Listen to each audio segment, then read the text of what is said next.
Should you be buying a home in 2022? Is the market going to crash? Let's talk about this, and I'll give you guys a short story here and then I'll tell you what I think in a bit. But in 2020, or around the end of 2020, I was looking at purchasing a duplex to do house hacking. And this is when you live in one side, you rent the other side out. And at that point, there was some uncertainty around. And I actually chose to buy a cheap single family home instead because I didn't want to have a large payment, even though that duplex would be providing me with some income. And looking back right now, I'm happy I didn't because we had that issue in 2020. A lot of people weren't able to pay rent, and I just thought that probably I would have suffered a huge loss there. So I bought a single family property and I was out looking at duplexes before. And so I contacted multiple mortgage companies to see the rates and how I could get financing and how I could get into this investment property. And just recently, a few days ago, I got a call from one of these mortgage companies. And so the guy calls me up and he says, "Hey man, I remember you were looking for a mortgage a couple months back. Did you decide what you wanted to do?"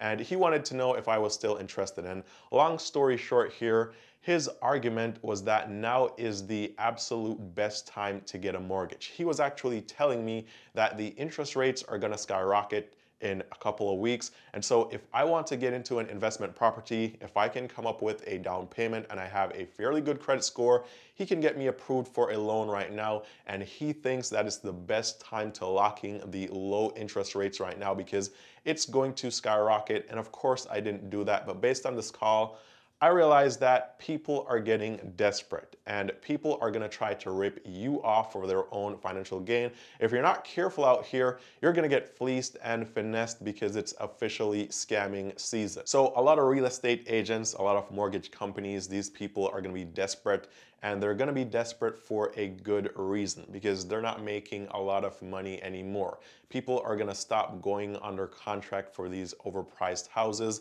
In my neighborhood, for example, right now I have about 4 houses on this street with for sale signs. These houses were probably in the low 200s just maybe 6, 7, or 8 months ago, and these houses are priced at nearly $450,000 right now. And these aren't even giant houses. These are 2 to 3 bedroom houses. Some are really old, and I'm beginning to see a lot more properties popping up on the market. Now I think it's going to get a bit worse from here because week to week mortgage demand is down over 12%. People are just not buying with these interest rates, and actually, even if they wanted to buy, which I'm sure a lot of people still want to buy, they can't afford it. They're being priced out. So they just can't afford it anymore. Week to week refinance applications are also down by about 10%. And by the way, guys, if this is the first time you're coming across the channel and seeing me, my name is Eann, and on this channel I talk about everything personal finance related. So be sure to give the video a thumbs up. Also subscribe so you never miss any of the updates of when I post new videos. But let's look at some of the info that we have available now. So first of all, jobs are going away. We just saw the reports last week that Walmart and Amazon are saying that they're overstaffed, and the day after I read some reports that smaller companies are also experiencing the same thing and they're about to lay a ton of people off. So this tells me that jobs are going to be going away. Debt is also racking up. Actually, credit card debt is at an all-time high. We're going to be talking about that in a little as well. The free money is gone. The stimulus money is over. People now have to actually work to live, and so desperation is going to be setting in because if you combine all three, jobs going away, debt sky high, no free money, desperation sets in, and that's why people are going to be trying to rip anyone by any means possible so that they can save themselves. So a lot of these investment gurus, for example, are now going to be trying to get you to purchase some course to invest, whether it's in the stock market or crypto or something else, whatever it is. And they're not doing this to actually try to help you to make any money. They're just trying to make some money. They're getting really desperate and they need to get to the bag, and that's the path that they're choosing. Again, home builder sentiment also falls due to declining demand. Again, people are getting priced out. Even if they want to purchase, which they do, they simply can't. Interest rates are too high.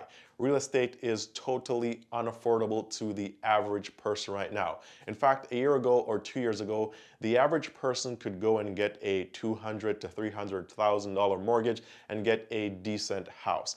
Now that same house is going to cost them $650,000 and they simply cannot afford it.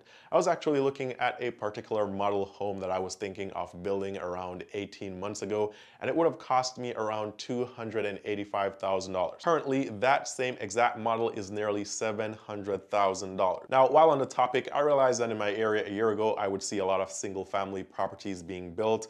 I'm not seeing that anymore. In fact, I'm seeing a lot of single family properties where the construction is halted. They're not moving. Instead, I see a lot more condos and apartment buildings going up than single family houses. I think the reason for this is because the builders are now realizing that people can't afford these single family properties, and so they're gonna build them, or if they build them, then they're gonna just sit on the market because people want them, but they just can't afford it. So the next best thing to do is to build these multifamily properties, which are also overpriced in my opinion, but people have no choice but to go and buy these condos or to rent these buildings and apartments. And I think more people will be renters moving forward. More people will be in tiny condos. I think more people are going to do van life and car life. I think car life is actually going to explode this year or later next year. People will be living in their cars, sleeping in the parking lots, and paying for that Planet Fitness membership just so they can get to shower at the gym. I think a lot of that is coming. If you think about it, the average person may be able to get approved for a mortgage of, let's say, $200,000, $250,000, and with these high interest rates, they can't purchase a house with that anymore. The only thing that they can purchase is probably going to be a 500 or 550 square foot condo. And so even though that's not what they want, they're going to be forced to purchase these condos or live in these tiny apartments because they can't afford anything else. Again, I was watching CNBC. Credit card balance is tipping over $841 billion in the first 3 months of 2022. According to data released Tuesday from the Federal Reserve Bank of New York, they're expected to now keep going up from here. So we're at a record high, or we're seeing record high levels of credit card debt, and it's expected to go up and get even higher. The researchers actually said from the New York Fed that there's a good chance that Americans' credit card balances will soon reach a new record high, making a sharp reversal from the drop that occurred earlier on in 2021. And the reason for this is that people are pressed. They can't afford anything. They can't afford food, they can't afford fuel, they can't afford housing, so the next best thing is to use their credit cards to survive. People are using credit cards to buy fuel and food. So the debt is piling on, the jobs are about to go away, everything is already super expensive, and then I'm seeing reports like this. For example, headlines like housing crash is unlikely, but a correction could be around the corner. And in one particular report, they said that some of the differences of the housing crash or correction, or why there won't be a crash, is because home equity is at an all-time high. Now, I don't have a PhD in economics, right? But I think the reason why home equity is at an all-time high is because prices are overinflated. So yes, everyone has a lot of equity. Normally, you wouldn't be able to purchase a house or just about any property and then in just 3 months have $100,000 in equity in there. Usually, you wouldn't have any skin in the game for maybe the first 5 to 7 years. So if the market goes down, so will this home equity. And when that happens, then the crash is more likely. Now remember, there were low rates. Just a year ago, there were very low interest rates, and so people had to buy. People had to refinance, and when they refinanced, they did the refinance with the cashing out. And the thing is this, interest rates were low and people were refinancing their loans. And a lot of these people that were refinancing loans, they didn't just do it to get a lower interest rate or to lower their payments. They did a cash out refinance to tap into whatever equity they had in these properties. And of course, everybody was rich last year. They took this money, they went on these super luxurious vacations, they bought cars, jewelry, they lived it up. A lot of FOMO was pumped because of these low interest rates, and people were duped into doing cash out refinances. And worst of all, they never used this money very well. So now that we have the ARM coming back, the adjustable rate mortgage, an interesting thing here also, they're saying that a crash is unlikely. When I was reading one of these articles, I don't remember which one it was, but supposedly the crash is unlikely because the people that are getting these mortgages are well qualified. Well, let's talk about that for a sec as well, right? All you and I really need right now to get a mortgage is a 580 credit score. 580 is not a high credit score. It's not a good credit score. A high credit score is a 750 and over. If you have a 580 credit score, your credit is really poor, but that's what's required right now.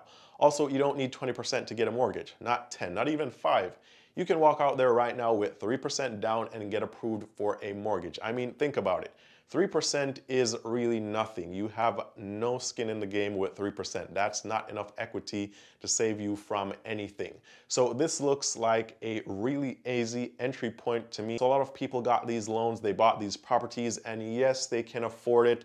But now based on the data that we've seen this week, if they lose their jobs, which is likely to happen sadly for a lot of people, then they're gonna be forced to rent because they cannot afford this. I mean, think about it, right? Imagine getting a house right now, jumping on the ARM loans, you forget about it and worry about it later, and this is the peak of the market, or if this is the peak of the market, then that's gonna be financial suicide because you could lose your job and now your adjustable rate mortgage is skyrocketing. And so you guys need to be very, very careful. You need to be careful right now or you will get fleeced in so many different ways. Remember, people are getting desperate, times are bad, and many people are gonna be trying to rip you off with just about every single thing that you do. Now, I'm personally staying away from real estate investments for a while. I don't think it's a good time to purchase property now in 2022.